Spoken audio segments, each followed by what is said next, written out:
হ্যাঁ বন্ধুরা, তো তোমরা সবাই কেমন আছো? আজকে একটা বিশেষ দিন, তোমরা সবাই জানো যে রবীন্দ্রনাথ ঠাকুরের জন্মদিন, তাই তো? আজকে 9 তারিখ, তাই না বাবাই? হ্যাঁ, 9 মে। তো এই নিয়ে সেরমভাবে কি বলবো, তোমরা সবাই জানো আমাদের রবীন্দ্রনাথ। এবার ছোটবেলার কিছু কথা বলতে চাই।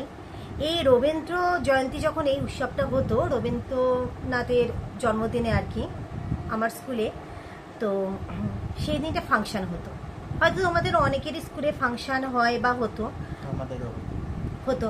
তুই কি নাচতিস, গাইতিস, কি করতিস? গাইতিস। তো আমি সবসময় নাচে পার্টিসিপেট করতাম, এই আর কি। এখনো মনে আছে মিস, এগুলো তো আর ভোলার জিনিস নয়। সেই আমি যখন নাচতাম, নাচের জন্য আমার বাবা কি সুন্দর রজনীগন্ধা নইলে জুঁই ফুলে এরকম মোটা মালা, গোলাপ বসানো কি সুন্দর নিয়ে আসতেন বাবা। হাতের এখানে এখানে পড়তাম, এখানে এখানে, এগুলো সব ফুলের দোকান থেকে তৈরি করে দিত। খোপায় দিতাম। আমার তো বিরাট বড় চুল ছিল, খোপাতে দিতাম। এত সুন্দর মোটা মালা, আর এত সুন্দর গন্ধ বেরোতো, ওই কি বলবো, খুব ভালো লাগতো। নাচতাম, প্রচুর ফাংশন হতো আমাদের স্কুলে, গানের হতো, নাচের হতো, নৃত্যনাট্য হতো, তাছাড়া এমনি নাটক হতো, অনেক কিছু। এই করে দিনটা ভালো মতো আর কি পেরিয়ে যেত। আর একটা ব্যাপার হচ্ছে, আমি যখনই জানো তো স্কুলে স্টেজে উঠতাম নাচের জন্য, অদ্ভুত কি সবাই কিন্তু এই গড়ির নাচ শুরু করছে বলে কিন্তু সবাই বসতো, সবাই চলে আসতো। কি গড়ির নাচ! হ্যাঁ, জীবনে গুড ফর নাথিং কিছু করতে পারিনি, এটা ঠিক, কিন্তু এই জিনিসগুলো মনে পড়ে। তো এছাড়াও গানের হতো, সব ফাংশন টাংশনই হতো। আর বিশেষ করে কি বলতো, এই দিনটা তো না, সিঙ্গারা বলো, নিমকি বলো, এগুলো আমরা খেতাম, বাড়িতে আনা হতো। তো রবীন্দ্রনাথের জন্মদিন একটা বিশেষ দিন, ভীষণ আনন্দ করতাম। আর যখন শান্তিনিকেতনে থাকতাম, সেখানেও তো প্রোগ্রাম হতো। হ্যাঁ, সেখানে প্রোগ্রাম করতাম। আর যখন রবীন্দ্রভারতীতে আমি পড়ি, তখনও তোমার সুন্দর সুন্দর অনুষ্ঠান হতো, নাচতাম, গাইতাম, এই আর কি। রবীন্দ্রনাথকে শুধুমাত্র যে আজকের দিনটাতেই মনে করব তা না, তিনি আমাদের সবার মনে আছেন, অন্তরে আছেন, সবসময় তাকে মনে করা হয়। এবং সুন্দর গান আমরা চারদিকে শুনতে পাই, রবীন্দ্রসঙ্গীত। এখন তো স্টেশনগুলোতে করেও দিয়েছে, মেট্রো স্টেশনগুলোতে বোধহয় সব রবীন্দ্রসঙ্গীত বাজে, তাছাড়া অনেক সিঙ্গারে রবীন্দ্রসঙ্গীত বাজে। তো ভীষণই ভালো লাগে শুনতে এটা। আর এমনি তো শান্তিনিকেতনে আমার কিন্তু সাবজেক্ট যেটা ছিল, সেটা মণিপুরি ড্যান্স ছিল। আর কিন্তু এমনিতে ইংলিশ বেঙ্গলি এগুলো ছিলই, থিওরিও ছিল আর কি, নাচ গানে মণিপুরি ড্যান্স ছিল। আর তার সাথে কিন্তু আমি রবীন্দ্রসঙ্গীতই নিয়েছিলাম। ক্লাসিক্যাল একদম কোনোদিনই পছন্দ করিনি। মাধ্যমিকে যেহেতু আমার মিউজিক অ্যাডিশনাল ছিল, আমাকে বাধ্য হয়ে কিছু বলতে পারো ক্লাসিক্যাল আমাকে শিখতে হয়েছিল আর কি। তো বরাবরই রবীন্দ্রসঙ্গীতে, রবীন্দ্রনাথের আমি ভক্ত। আমার এক বন্ধু আজকে হোয়াটসঅ্যাপে ওর স্ট্যাটাস দিয়েছে, আমি দেখলাম যে রবীন্দ্রনাথের যে শান্তিনিকেতনে উপাসনা গৃহ, যেখানে আমাদের ওখানে প্রার্থনা করা হতো, আমরা প্রার্থনা করতাম উপাসনা গৃহতে। কি সুন্দর কাঁচের পুরো ঘরটা। তো সেখানের ফটোটা সে দেখছি স্ট্যাটাসে আজকে দিয়েছে আর কি হোয়াটসঅ্যাপে, যে 2 বছর আগে তোলা শান্তিনিকেতনের এই পিকচারটা। তো যখন শান্তিনিকেতনে থাকতাম, শান্তিনিকেতনের সব জায়গা ঘুরে দেখা। এখন যখন বন্ধুদের কাছে শুনি, আমার ওই প্রিয় বান্ধবীর কাছে, যে ভুলে শান্তিনিকেতনে বেড়াতে যেতে চাই, শান্তিনিকেতনে সেভাবে যাওয়া হয়নি কোনো দিনও। তো আমার সব কিছু না চোখের সামনে ভাসে। আমি তো বলেছি, তুমি গেলে আমাকে বলো, কেননা কোনো গাইডের দরকার লাগবে না, আমি তো সব কিছুই বলে দিতে পারবো। আমি ওখানে পড়াশোনা করেছি, অনেকটা বছর ছিলাম ওখানে, ঘুরে বেরিয়েছি আমরা বন্ধুরা আর কি। আর আমাদের তো যেহেতু আই কার্ড ছিল, সেহেতু আমাদের যে যে জায়গাগুলো ওখানকার, যেমন উদয়ন, ওখানকার যে রবীন্দ্রনাথের বাড়ি, ওই সব জায়গাগুলো, ওখানে ছোট্ট একটা চিড়িয়াখানা আছে, জু আছে ওখানটায়। হ্যাঁ, ওগুলোর জন্য আমাদের কোনো টাকা লাগতো না, কেন কি আমরা ওখানকার স্টুডেন্ট। তো আই কার্ড দেখালেই হয়েছে তো আর কি। তা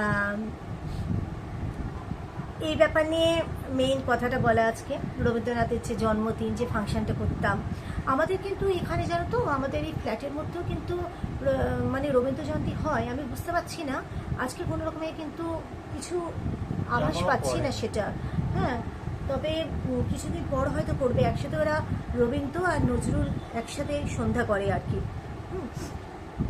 তা যাই হোক, তো এখনও অবধি যে গলাটা পুরো আমার ঠিক হয়েছে তা না, জ্যৈষ্ঠীমতুর মতো জ্যৈষ্ঠীমতু খেয়েই যাচ্ছি।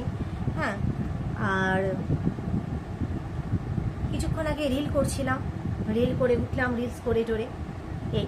তো আজকে একটা ব্যাপার হয়েছে, রিলস করে উঠেছি, বাবাই তো সন্ধে গালতে আসে, সেই সময়টা আমার হয়ে গেছিলো, আমি আপলোড করছিলাম আর কি। তো ও সন্ধ্যে টন্ধে জেলে বাবার আজকে একটু মনটা ইয়ে হয়েছে, আজকে বাবার ওপর আমি একটু রেগেছি, মানে কি বলছি, বকা দিয়েছি আমি খুব। কেন কি, আমি যখন প্রণামটা করছি, হ্যাঁ সন্ধ্যে টন্ধে তো আমি জ্বালতে পারি না, আমি তো ঠাকুরকে ছুতে পারবো না। আমি যখন আজকে প্রণাম করছি, ও থেকে পেছন ফিরে মানে ও একটা গান গাইছে চেঁচিয়ে চেঁচিয়ে। তো বাধ্য হয়ে ওকে আমাকে চিৎকার করে থামাতে হলো, কারণ আমি প্রণামটা করছি। জোরে চেঁচিয়েছি, তখন বললো আমাকে আসতে বলতে পারলে না, ঠোঁট বোট ফুলিয়ে বললো, ছেলে ওকে তো আমি বকা টকা করি না, যখন বকি ভালোই বকি, মারি না, যখন মারি গুছিয়ে মারি আর কি। এই হচ্ছে কথাটা। কত বছর থেকে মারিনি রে বাবাই? অনেক বছর বাবাইকে মারিনি। শোনা হাতটা নিষ্পিস করে আমার। হ্যাঁ, শোনা ছেলে, না না কি গান গাইছিল শুনবে তোমরা? কি গাইছিলে শোনা মা, বলে দাও সবাইকে, আমার বন্ধুদের। কেন? সুনেহরা বদন हल्दी चंदन मैं हूँ তারপরে তো আমি তখন একবার এভাবে হাত ইয়ে করলাম, দেখছি না ও পেছন ফিরে আছে, পেছনটা দেখা যাচ্ছে শুধু। চিৎকারটা তখন বলছি চুপ কর, বড় বড় চোখ হয়ে গেছে ওর, হ্যাঁ ঠোঁটটা ফুলালো। পরে আমায় বললো যে মাম্মা তুমি আমায় এত জোরে চেঁচালে, কি করবো, সুনেরা বাদানো থেকে হচ্ছে, এদিকে আমি ঠাকুরের প্রণাম করতে পারছি না। হ্যাঁ, ঠাকুর তো আমার কথা শুনবে না, সুনেরা বাদানই শুনবে। তো আজকে রবীন্দ্রনাথের জন্মদিন হিসেবে আর কি একটা গান গাইতে চাই। 2 লাইন একটা গাই, তারপরে বাবার সাথে একটা 2 লাইন গাই, ঠিক আছে? দেখা দিকারবার জন্মের প্রথম শুভক্ষণ, নূতন। এটা খুব সুন্দর, মানে স্কুলে নাচতাম, জানো তো? হ্যাঁ, ভাল লাগতো বেশ গানটা, এটাই মেন করা হতো আর কি। আরো অন্য গান টান, অন্য ইয়েগুলো করা হতো, এই গানটা দিয়ে শুরু করা হতো, এটাই। চল একটা গান গা, গাইবি? তুই জানিস কোনটা? বলো না। আমরা সবাই রাজা, বাবার অনেক কিছু গান শোনে না, অনেক কিছু গান নাকি মনে নেই, তাই এটাই করছি, ঠিক আছে? আমরা সবাই রাজা, আমাদের রাজা রাজত্বে, নইলে মতে রাজার সনে মিলব কি শর্তে। আমরা সবাই রাজা, আমাদের রাজা রাজত্বে, নইলে মতে রাজার সনে মিলব কি শর্তে। আমরা সবাই রাজা, সবারই দেন মান। আমি কি ঠিক গাইছি? রাজা সবারই দেন মান, সীমান আপনি ফিরে পান। রাজা সবারই দেন মান, সীমান আপনি ফিরে পান। মতির খাটো করে রাখেন বিষম চড়তে, নইলে মতি রাজার সনে মিলব কি শর্তে। আমরা সবাই রাজা, আমরা যা খুশি তাই করে, তবু তার আমরা যা খুশি তাই করে, তবু তার কথা যার খুশিতেই চলি। আমরা নই বাধা নই, তোমার রাজা ভীষণ, নইলে মতি রাজা সনে মিলব কি শর্তে। আমরা সবাই রাজা। এখনো পর্যন্ত না উঁচু স্পিচটা যখন হাইয়ে যাচ্ছে, তখন এখনো আমার গলাটা আমি ওঠাতে পারছি না, কবে ঠিক হবে জানি না। রোজই ভাবি একটু ভেপার দেবো, রোজই ভাবি একটু গার্গেল করবো, না করতে হবে গো, অনেকদিন হয়ে গেল সত্যি কথা। কেন বলছি না, স্টার মেকারও আমাকে, আমার বন্ধু শুধু একজন নয়, অনেকেই আমাকে কতদিন ধরে নোটিফিকেশানে অনেকভাবে আমাকে ইয়ে করছে, ইনভাইট করে যাচ্ছে, গান গাও গান গাও গান গাও। তা আর বলতে পারছি না, আমার গলার এই অবস্থা হয়ে গেছে। যাই হোক, এবার দেখি কতদিনে গলাটা আমার ঠিক হয়। একটা সময় খুব মনটা খারাপ হয়ে যায়, গলাটা ভালো ছিল, এরকম হয়ে গেল গলাটা। তো এমন একটা গান কি শোনালাম, খুবই খুবই লজ্জার বিষয় যে সেই গানটারও পুরোটা লিরিক্স মনে নেই। তো যেগুলো আমার আবার মনে আছে না, সেগুলো বাবার আবার মনে নেই। যাই হোক, তো আজকের দিনটা তোমরা নিশ্চয়ই খুব ভালোভাবে কাটাচ্ছ। অনেকে আছে স্কুলে যারা পড়াশোনা করে, তাদের নিশ্চয়ই রবীন্দ্র জয়ন্তী হচ্ছে, উৎসব তোমাদের স্কুলে, এটাই। তো গরমটা কি পড়েছে না আজকে, তো মারাত্মক রোদের তাপ ছিল। মানে বাবাই তো বলছে আরও নাকি বাড়বে কোথায় গরম, মারাত্মক পরিমাণে রোদের তাপ ছিল। এই আর দেখো এই ম্যাক্সি, মানে এই ম্যাক্সিটা কবেকার বলবো, এটা কিন্তু আমাদের ছোটোবেলা, জানো, আমাদের তখন বিয়ে হয়নি। আমার দিদির বিয়ে হয়নি, মনে হয় দিদি পড়তো, জানো। এটা তো রীতিমতো গরম লাগছে, কী করবো। আমি যে ম্যাক্সিটা পরতাম সেটা কীভাবে যে ছিঁড়ে গেলে বুঝতে পারছি না। সেলাই করেও পরেছিলাম, সেটা দেখছি সেলাই নিচ থেকে আবার ছিঁড়ে গেছে। যাই হোক, এই গরমে আবার এরকম বড় হাতের ম্যাক্সি, তার মধ্যে আবার তোমার রান্নাঘরে, বাপরে, যখন চা করতে এখন ঢুকলাম, বিভৎস গরম। আমি গরমে গল্প আর তোমাদের সাথে কি করছি, তোমরা তো সবাই মিলে ভুক্তভোগী আমার মতো, এটাই। তো আর কি বলবো বলো, আর একটা কথাই বলবো যে আজকে কুণাল তার মাকে নিয়ে, নিজেকে আর তার মায়ের দুজনের ডাক্তার ছিল, কুণালের মায়ের আর কি। তো উনি একটা সময় বেরিয়েছিল না বাবা, একটা সময় টাইম ছিল, জানো তো, 19-20 নাম। ও এলো কখন জানো, আমি ভাত টাত খাইয়ে রান্না বান্না সকালবেলা, পুরো ভোরবেলা উঠেছি, ভোরবেলায় উঠি যতটা পেরেছি, মানে বাবাই জিমে চলে গেছে, তারপর পুরো মানে টানা রান্না করে, মানে বাবাই এসেও দেখছে আমি, কেননা বাবাই ওঠার আগে ভোরবেলাতে আমি আজকে চান করে নিয়েছি, বাবাই এসেও দেখছে সে ওর মাম্মা আজকে রান্না করে। আমি ওকে একটুর জন্য এসেছিলাম, মাথাটাতে ভালো করে উঁচিয়ে দিলাম, মানে কেননা ওরা তো খেয়ে বেরোবে, তাড়াতাড়ি খেয়ে নিল, টিফিন খাওয়ার কোনো ব্যাপার ছিল না আজকে। বেরোলো 1:15-1টার সময়, ওরা ফিরলো কখন জানো, 5:30 না 5:30টাও পেছনে ছিল, কিন্তু রিলস করছি না একটু আগে। তার মানে চিন্তা করো, মানে এতক্ষণ, মানে কলকাতা গেলে ফিরেও আসা যেত ভালো মতো, তাই না? এই হচ্ছে কথা। ডাক্তারবাবু খুবই ভালো, সবসময় কোনো বলে তোমার বুকে ব্যথা হচ্ছে, কার্ডিও ছিলেন উনি, কার্ডিওলজিস্ট।